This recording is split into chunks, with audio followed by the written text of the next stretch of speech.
Bilang Pilipino sa paglalang kalayaan at pagkakaisa, ni Patrocinio D. Villaferte.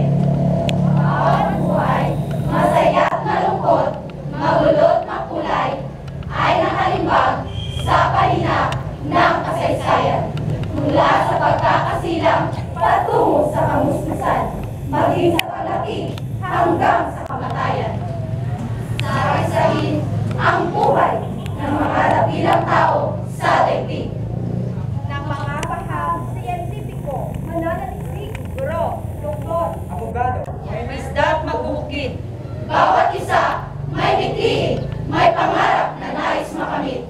Ang may luklok, ang pangalan na kasintayog ng langit. At isama sa mga bituin, di masukit-sukit.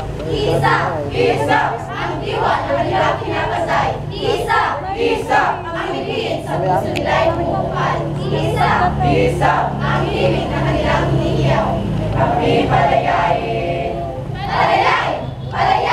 palayain, ubayan kong minamahal. Sa bawat panahon, sa bawat kasaysayan, sa bawat henerasyon, may palawakan ng isip, may palitan ng paniniwala, may tapisan ng makatwid. Paging ito'y magbunga ng tuwa, ng lungkot, ng galit. Sila'y nagtatagpo, kayo-kayo'y nagpapagkat.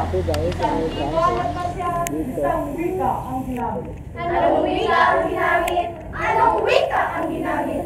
Wikang Pilipino, wikang mga Diyos, mga bayan, mga tao, wikang naglalabos sa isipang mga bansa, wikang nanunood sa damdaming mga lupa, at sa kaisa-isang tila, marami-raming labi, sama-samang tinig.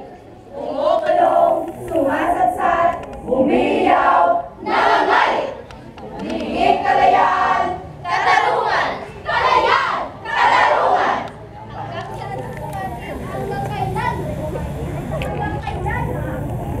Layang mangusap, layang sumulat, layang magmaway, layang manalig, layang malakap, layang mangarap, layang magimagsik, Magimagsik! Parang isang pangarap, parang isang panaginip, kasaysayan pala'y mababago isang saglit. Sa dakong silangan, Doon sa silangan. sikat ng araw, sumilip, sumikat, uminip.